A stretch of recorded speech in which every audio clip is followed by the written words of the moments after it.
of you would be using your computer every day, which is connected to an uninterruptible power supply, also known as UPS rather than a wall socket. But, have you ever wondered how does a UPS work? In this video, we will explore all the components, their working, understand the working of the circuit on the motherboard, types of UPS with their workings, and some variations in UPS designs. Now, as you have watched them, let's open this UPS. As you can see, there is a battery, transformer, and a motherboard. There is also a daughter board for the front panel. Let's look at the components in their wiring. This is a 12-volt 7.2 amp-hour lead-acid battery, with a fast charging voltage of 14.5 to 14.9 volts, and a standby charge of 13.6 to 13.8 volts. This is the charge cycle graph of a lead-acid battery. The first phase is the constant current phase. Thus, the initial current is less than or equal to the maximum charge current that should be supplied to the battery. Then, during the fast charge phase, it uses the cycle use voltage to charge the battery. And, when the battery reaches a certain charge, then it is charged slowly. The voltage across its terminals is at the floating use voltage, and it is kept at that voltage even if the battery is fully charged. The battery is connected to the motherboard between the MOSFETs. The MOSFET's drains are connected to the secondary winding of the transformer. And, these four wires are from the primary winding of the transformer. The black wire is common and other wires are different taps. We will explore them later in the video. These four wires are connected to the motherboard through this pin. Then we have these two wires, they are connected to the output sockets.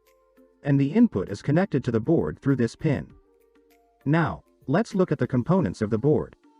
This red connector is the input from the mains AC. This is the safety and filter section for the input.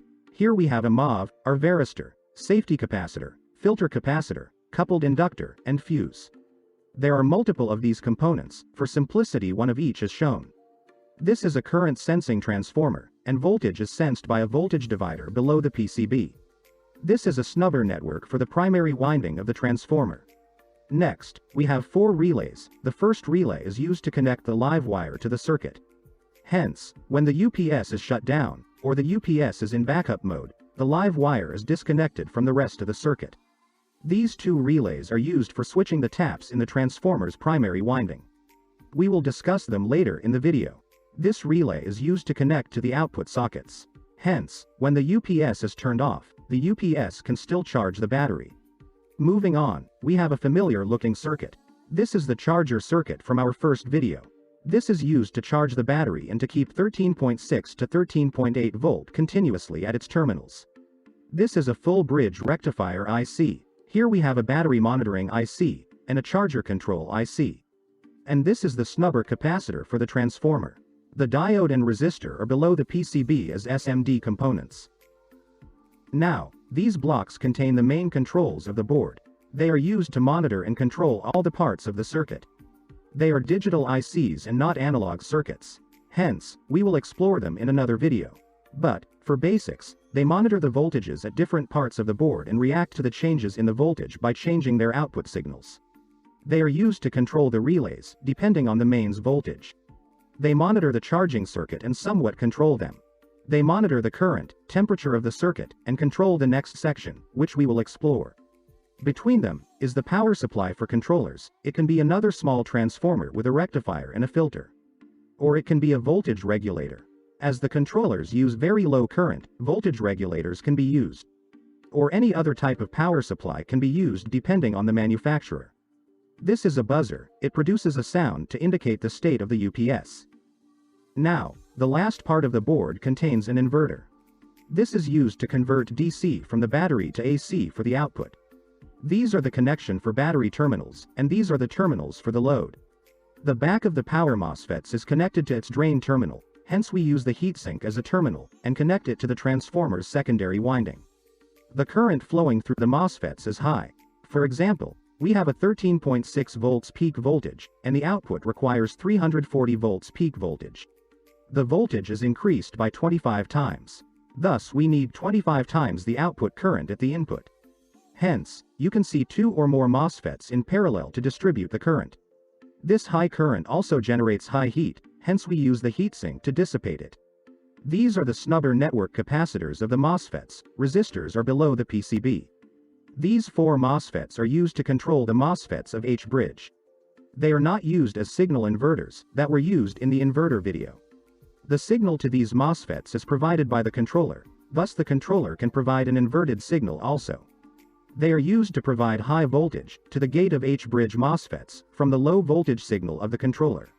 Also, you can see there are more 3 MOSFETs. These are the temperature sensors. They are used to monitor the temperature of the MOSFETs.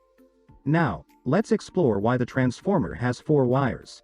Let's say this is the primary winding of the transformer, and it is made of 36 turns. Also, here we will refer to the peak voltage of the mains, that is, 340 volts, the 240 volts is the RMS voltage. Now, let's apply 360 volts to the winding, thus the windings will have 10 volts per turn. That is, there is a voltage difference of 10 volts between each turn. Now, if we measure the voltage across neutral and second turn, we will get 350 volts, as there is 10 volts dropped each turn. Similarly, if we measure between neutral and third turn, we will get 340 volts. Now, let's apply 320 volts between neutral and third turn. The voltage per turn is 9.4. But let's assume it as 10 volts per turn for simplicity, as reducing a turn dropped the voltage by 10, thus, if we add a turn the voltage will increase by 10 volts. Hence, if we measure between the neutral and second turn, we get 330 volts. Similarly, the voltage between the neutral and first turn will be 340 volts. The increase in voltage happens because the changing voltage in 34 turns of the windings induces a changing magnetic field, which induces the changing voltage in all the 36 turns of the windings. It's like a transformer that has 34 turns in the primary winding and 35 or 36 turns in the secondary winding. And here we have only one winding with different taps, but the same principle follows. This is how an autotransformer works. The output terminals are moved across the winding to change the output voltage. Similarly, this transformer is used to change the voltage for desired output. And the desired output is 340 volts. Hence, whenever the voltage is between 340 and 360, it steps down the voltage to near 340 volts. And, whenever the voltage is between 340 and 320 volts, it steps up to near 340 volts. Thus we get near 340 volts if the input is between 320 and 360 volts. As there are only 3 connections, a voltage of 343 or 338 will remain unchanged, as the minimum drop, or the minimum rise is also 10 volts. This switching of the connections is done by relays. These are SPDT, or single-pole double-thrust relays. These relays can switch between 2 terminals depending on the voltage applied to them. This is a normally closed terminal and this is a normally open terminal. Hence, when no voltage is applied, the common is connected to the normally closed terminal, thus the name normally closed. And when the voltage is applied, the electromagnet turns on, and the common connects to the normally open terminal. This is how a relay works. And this is how they are connected. The live wire is connected to the common of relay R1, and the 2 output terminals are at the first and third turn. And, UPS output is connected to the common of the relay R2, with output terminals at the first and the second turn. This configuration only supports voltage range from 320 to 350 volts. Let's look at all of them. If the input is 320 volts, relay R1 switches to the third turn, and relay R2 to the first turn.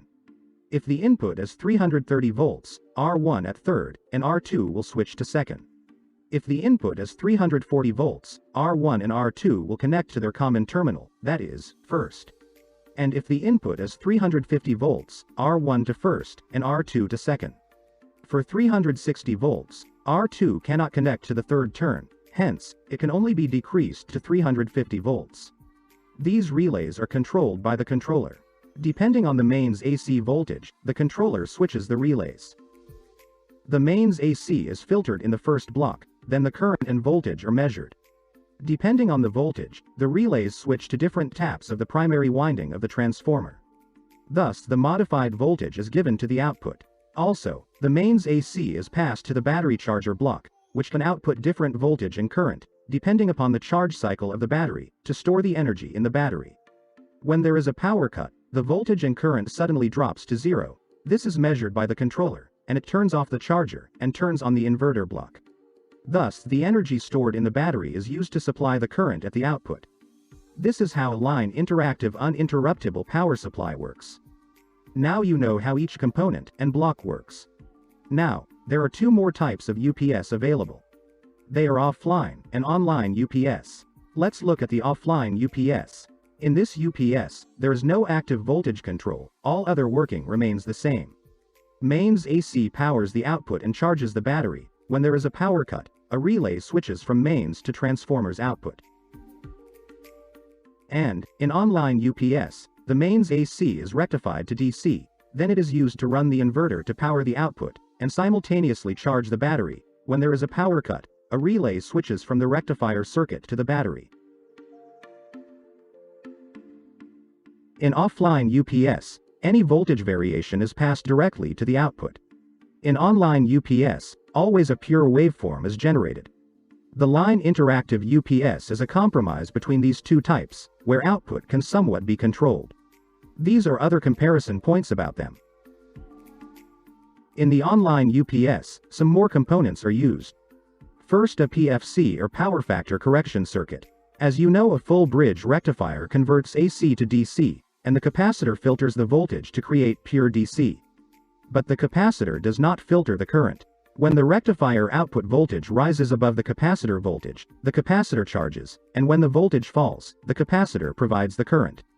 This causes a distorted waveform of the current. Hence, to avoid this, and draw a sinusoidal waveform of the current, we use an active power factor correction circuit, or PFC in short. A PFC is just a boost converter. It is used to push the current in the capacitor, so the circuit draws the current in the sinusoidal waveform. This is controlled by this IC. It measures the current through the circuit and switches on and off the MOSFET, to create one of these two waveforms of the current. In this waveform, the current is increased and decreased with reference to a sine wave. And, in this waveform, the MOSFET turns on when the current is 0, and turns off when it reaches the desired value, which is referenced by a sine wave. Now the average current in a cycle is sinusoidal in nature. The current waveform is not purely sinusoidal, hence the power factor is below 1. PFC is used in high load circuits. For light load circuits, the power factor can be ignored. As the PFC is a boost converter, the voltage at the output is higher than the input. Now, this high voltage DC is supplied to the inverter block. When there is a power cut, the battery is used to supply the power, but the voltage required at the inverter is high, and the battery can supply only low voltage. Hence, we use a boost converter again, to boost the voltage of the battery to a high voltage, and supply it to the inverter block. This is how all three major types of UPS works. Now, there can be another two major variations in all these UPS. If you have ever opened a UPS, rather than 3 transformers, you may have seen only one big transformer. In these types of UPS, the H-bridge is used as the battery charger. You may know that a MOSFET has an internal diode. Hence, in these types of UPS, the voltage induced in secondary, due to the voltage of primary, is rectified by these diodes and filtered by the capacitor, to charge the battery. You may have seen a capacitor near the H-bridge. It is this filter capacitor. This process is not this simple, there's much more to it, and we are not exploring it in this video. At last, there can be variation in the inverter sections, that is, rather than an H-bridge, there can be a push-pull inverter configuration. This configuration uses 2 switches rather than 4. Here the transformer used is center tapped. When the switch S1 is closed, the current flows in this loop, and in this direction in the transformer. And, when the switch S2 is closed, the current flows in another loop, and in the opposite direction in the transformer. Thus creating an alternating voltage at the windings of the transformer. This is how a UPS works. To summarize, the UPS is mainly of 3 types: offline, line interactive, online, depending upon the topology with 2 or more variations. First, charging the battery can be done by a charger or by the inverter. And second, the inverter section can be made of H-bridge or push-pull configuration. Now you know how a UPS works. Thank you for watching.